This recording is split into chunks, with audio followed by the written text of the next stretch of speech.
Nobody got me mic'd up today. I'm the quietest guy on the team. All I gotta say is you the best in the business. Calvin Johnson's big, isn't it? Number 81, yo. It's a big dude, cuz. Hey, make sure you just hold on for the ride with that big fella.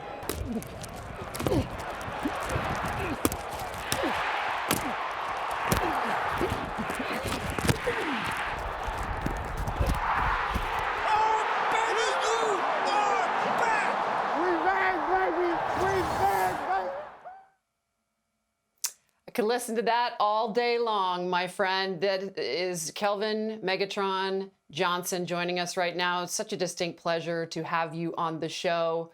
What do you think when you listen back to yourself? Hall of Famer on the field, Hall of Fame person in life. I mean, you heard me on that second clip there. I don't know why y'all got me on camera. You know, I don't do this. But no, it's always cool, somewhat, and sometimes, you know, hair-raising to see some of those plays because, you know, I often look back and I'm like, man, I don't even know how I did that. You know, I just, you know, thankful by the grace of God, you know, put in the work and, you know, the opportunities come and, you know, you try to make yourself available when those opportunities do come. Yeah, you're still the single season receiving yards owner and record holder. I got to cover you in so many different occasions. I remember that 300 plus receiving yard game against the Cowboys. What do you reflect back on, Kelvin? Maybe a moment or a game, because there have been so many good ones.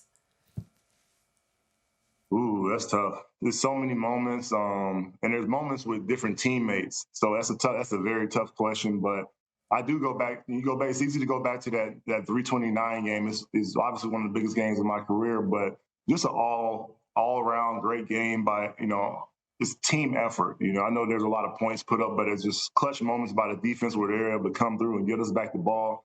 We had guys on offense making plays from, you know, the first to the fourth receiver, you know, the first and second running backs, tight ends. Everybody's making plays across the board, and not just making plays, but making plays at crucial moments. Third downs, getting us back on track when we get in the second and long, if we get sacked early or something like that. So I just remember like all those key moments from that game. And then at the very end, I think that was the game where Matthew stuck it over the goal line at the end. I got popped, and so I'm still trying to recollect at the moment. And I see him, it looked like he's going in for a spike, and then he just, you know, dies, you know, not even dies, but throws the ball over the goal line. And, you know, I was utterly surprised myself, but, you know, I knew we were going to get it done. We didn't go that far not to get it done. Well, it was just such a joy to watch you play. You caught so many footballs from Matthew Stafford, and now obviously Jared Goff is really etched himself as a potential Hall of Famer, perhaps we could say. Probably wants to chase that Super Bowl. How do these Lions, what makes him elite, Kelvin, in your eyes, and how do these Lions get back dancing in the postseason? Yeah, I think the biggest key to, you know, the latter part of that question is really just to keep Goff upright, you know. And I think we've been able to, you know, address that in the draft, you know, bringing in, I think, Miller from Clemson, big fella, you know, he's going to get, you know, acclimated real soon here, you know, but we need, you know, he needs that, we need that, and we need him to be dialed in so he can get out there and protect, you know, protect 16.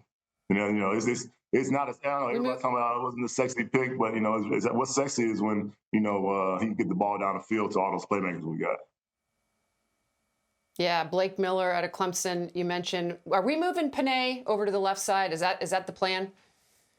I mean, I'm not in those meetings, but, you know, my man Panay, you know, he can do it all. So, you know, so wherever we need him, you know, he's going to go and get the job done, and then has success doing it. That's just how he's built. One of the cool things about you, Kelvin, is we look behind you and see that Chase for Business banner behind you.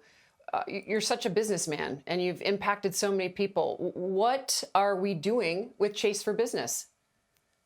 It's cool for me to just be able to come out here and talk about, you know, how, you know, the traits, some of all the gains that I've had, you know, on the football field, the discipline, and how those things translate over, you know, in the business sense, you know, how you can make that, you know, put that in layman's terms, you know, for the people in the crowd, for business owners here in Detroit. So that's exciting for me to get to be able to come out here and come and not just, you know, speak to, but interact with us, a lot of business owners in here and in and around the Detroit area. So that's pretty cool. That's awesome. Obviously, a founder of the Primitive Group. I'm just curious, though, so we're sort of in this off-season lull as we wrap up.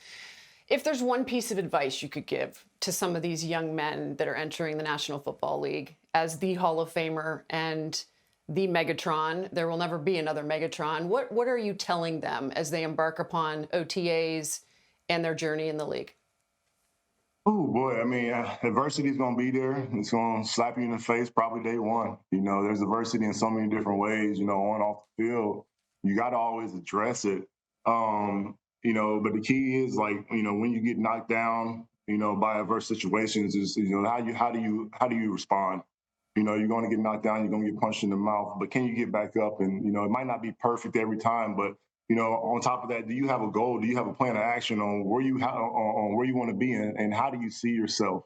You know, I think that's a big thing. And you know, for me, you know, I feel like if you aim small, you miss small. If you have a plan of action of where you want to go, you know, more than times than not, you're going to end up around where you want to be at if you have a plan of action. And on top of that, you know, my late coach, Buddy Geis, used to always say, if you control, and my dad, if you control your attitude and effort, you know, you'll end up, more times than not where you want to be at. So if you could, you know, put those, you know, a couple of things together, you know, and then, you know, you sprinkle a little bit of faith on top of that, you know, you might find yourself in, you know, doing some supernatural things almost, and you'll find yourself in a good place.